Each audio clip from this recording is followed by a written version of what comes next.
अरे मोर लाल कौनी गली ऐसे भागा। अरे मोर लाल कौनी गली ऐसे भागा। अरे मोर लाल कौनी गली ऐसे भागा। राम पीजर वैसे भागा। अरे मोर लाल कौनी गली ऐसे भागा।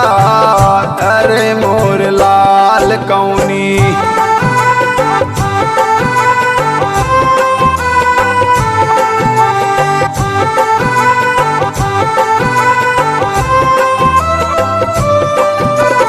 कोई कहत मोर लाल जात है, कोई कहे बंजारा हो, कोई कहे बंजारा।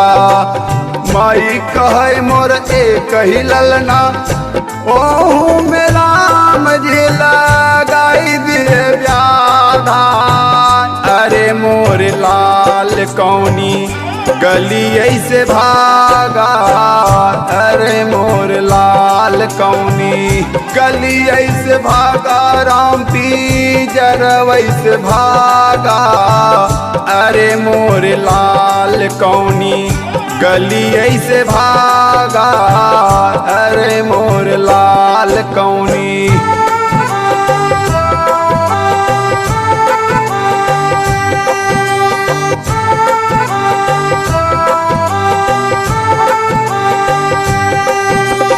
माई रोवै सारी उमरिया, बहिन रोवै चौमासा हो, बहिन रोवै चौमासा। 13 दिना तक चिड़िया रोवै, फिर उ लगाइली दूसर घर नाता।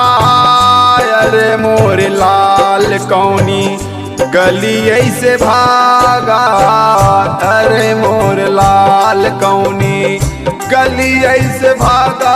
राम पीजर वैसे भागा। अरे मोर लाल कौनी गली ऐसे भागा। अरे मोर लाल कौनी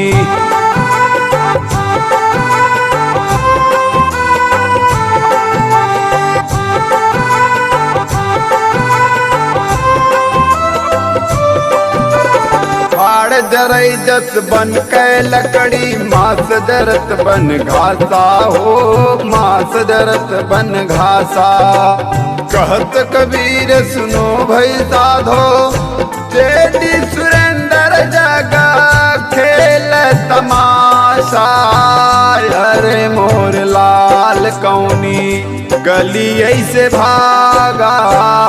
अरे मोर लाल कौनी गली ऐसे भागा। राम पीजर वैसे भागा। अरे मोर लाल कौनी गली ऐसे भागा।